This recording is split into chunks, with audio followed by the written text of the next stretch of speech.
crowd about yourself. I think you've told them all about me. I have published multiple books. I'm mostly indie published. I published 3 years ago in July, and I've now sold about 720,000 books since I sent that bio, I think about a month ago. I've sold almost 300,000 books this year alone. It just seems to be growing exponentially. Most of them are indie published, but I do have an urban fantasy series with 47 North, which is an Amazon imprint. It's called The Curse Keepers. It's based on the lost colony of Roanoke. Awesome, awesome. I'm going to open the floor to questions right now.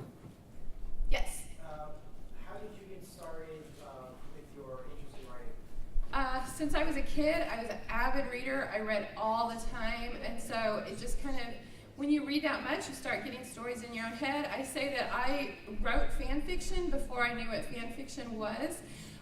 When I was a kid, a long time ago, we didn't watch TV in the summer. My mother made us go outside to play, so we would recreate like Lost in Space and other stories, and we would be the characters and make our own stories.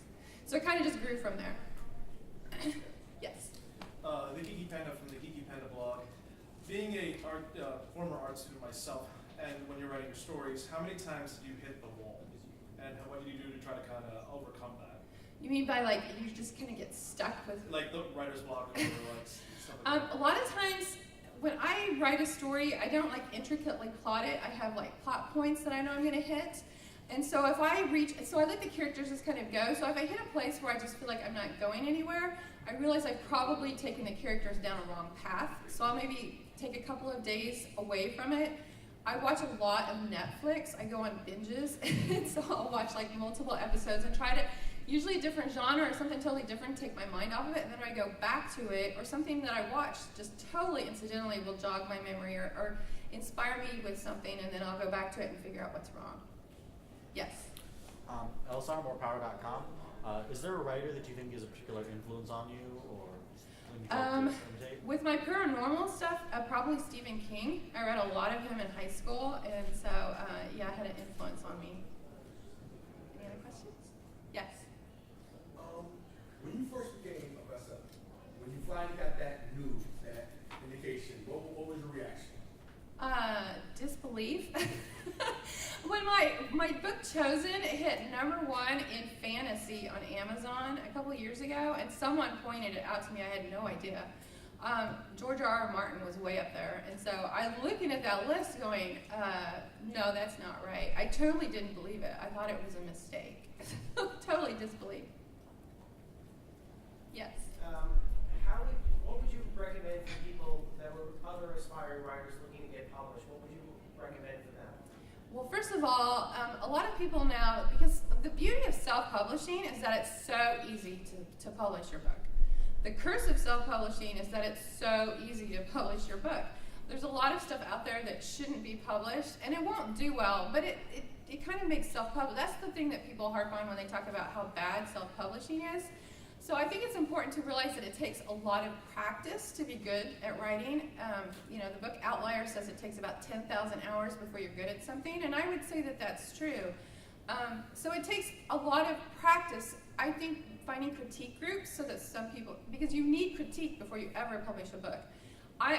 Right now I have at least 20 people reading my books before I ever hit publish. I have editors, I have copy editor, I have proofreaders, I have beta readers. Even now, after like all these books, I never just put a book out there because I need other people's input to make sure that everything's clear, that my characters are true to character, and I need somebody watching over my shoulder. And there's a lot of people now that are publishing that are just writing it, maybe having their best friend read it and then putting it up there, and it's probably not that good. It might be, but those are the rare instances. So yeah, just lots of practice, and then once you're ready, there's lots of information on the internet about how to publish. Yes? Ink from MGamers.com. I was just wondering, have you ever had an instance where there was an instance of critique that was so biting, you were kind of hurt by it, but that ultimately ended up changing the story for the better? And if you're comfortable with it, would you be able to share? Yeah, there's, sometimes people just aren't on the same wavelength, and so some critiques like that, they're probably not a good fit, and they're not a good fit for the story. But the first time I hired a developmental editor was as the third book of Chosen, and so I'd used beta readers before and really took their input. To honest, when I sent the book to my editor, I knew that it just probably there was something wrong with it. And so when she sent her notes back, she said, okay, drink a glass of wine before you go any further. She goes, I want you to cut off the entire first half of the book and rewrite it. And I was like, what? And it was like 4 weeks from the day it was supposed to be published. So I was like, oh my gosh. So, but when I looked at her notes and gave it a day, I realized she was right. She had suggested something that I wanted to do, and I couldn't figure out how to make it work, and she had. And so, it's hard, like, even now, like, I'm going through a novella that I sent my editor. It's a different editor now. And, when I see those little notes in track changes, the little notes on the margin, I still cringe. I'm like 18 words later, more than that when you figure the short stories, and I'm still cringing, going, oh God, what's she gonna say? I'm gonna look stupid in this. So, yeah, even now, it's hard to read those, but they're always for the better. It always makes the story better. Any other questions? Yes. Charles from Full Coverage Writers. As you've gone from one book to another, have you found the process of, I have the idea, to, hey, this book is finished? Has that process become any smoother at all over time? Or? Yeah, it has. It used to take me a lot longer to write a book because I would have lots of fits and starts. Now I can write a book in 3 months. From beginning to publish, I can write a book in 3 months. But I'm also working on other things at the same time. Like a lot of times I'm stopping to work on copy edits for something or proofreading notes of something.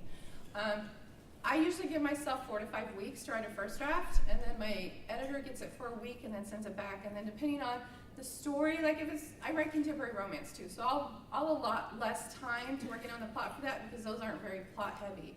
Like the urban fantasy series, I'll give myself 3 to 4 weeks. And when I say 3 to 4 weeks, I'm working on that thing probably 10 hours a day or more. The last book of the Curse Keeper series, my editor had a lot more suggestions, and I had only planned 3 weeks, and so I practically spent 15 hours in a chair working on that book, and I was still late turning it in, trying to get it done. So yeah, and sometimes a book will just come to me and it'll just fly out, and then sometimes I'm like stuck, like I don't know what to do, and then I have to go on my Netflix binges. So. I'm sorry, we are pressed for time. We have time for about one more question. Yes. Frill from WHUS, you state that you haven't yet lost your sanity in your bio. Some people might argue that. I was wondering if when you think you finally lost your sanity, how do you think it will change your writings? I will probably care less what people think. Like the last book of the Curse Keeper series that I just wrote, The Curse of Fires, I went pretty dark.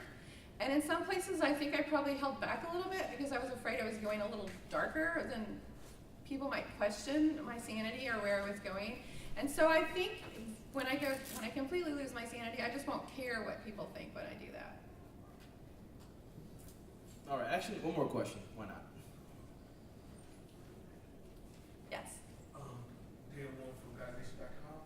I was wondering, out of all your books, which one would you most like to see make the jump to big screen?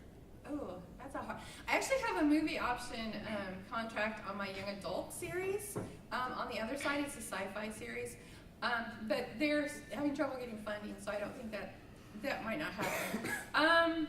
Probably the Chosen series, my urban fantasy, the Chosen series. There's a lot of action. The first chapter starts out with a car chase, and it's cross-country chase. There's a lot of action in that book, and so I get a lot of people who email me saying that they want to see that one made into a movie.